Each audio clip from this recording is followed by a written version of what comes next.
Now, I didn't fight in battles in war, but I fought my battles on the football field years ago.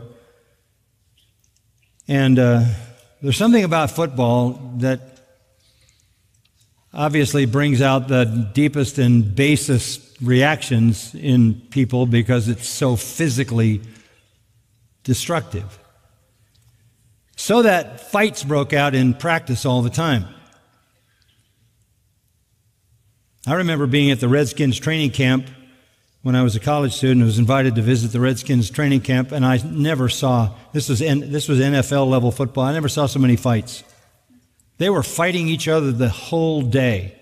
They're all on the same team. And I noticed that the coaches didn't break the fights up. That's how it works. If all you do is just hang around with each other. All the bickering, however, and all the backbiting and all the internal fighting stops when you show up in the stadium on Saturday and you all have a common enemy.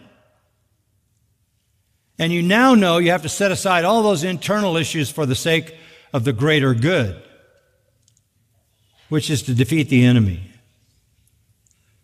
And if you escalate that to a war, you magnify the seriousness of it. Somebody said to me last week that they think one of the greatest problems in America is we're not fighting a war. So when we're not fighting a war, we just fight each other all the time. As stupid as it is, it's what people do. But all of a sudden, when there's a war and there's the threat of defeat or the threat of death, everybody starts turning away from the bickering and focuses on the greater enemy. This is missing in evangelical Christianity. Every once in a while you get the feeling that it's going to start. So organizations start kind of built around the gospel. There have been several of them in the last decade or so. And they define themselves by the gospel.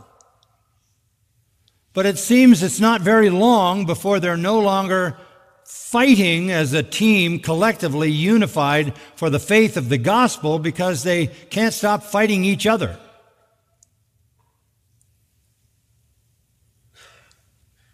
Because they've lost sight of the real war, the war against God, the war against the Bible, the war against the gospel, the war against the church, the war against the family, the war against children, the war against women, the war against men, the war against marriage.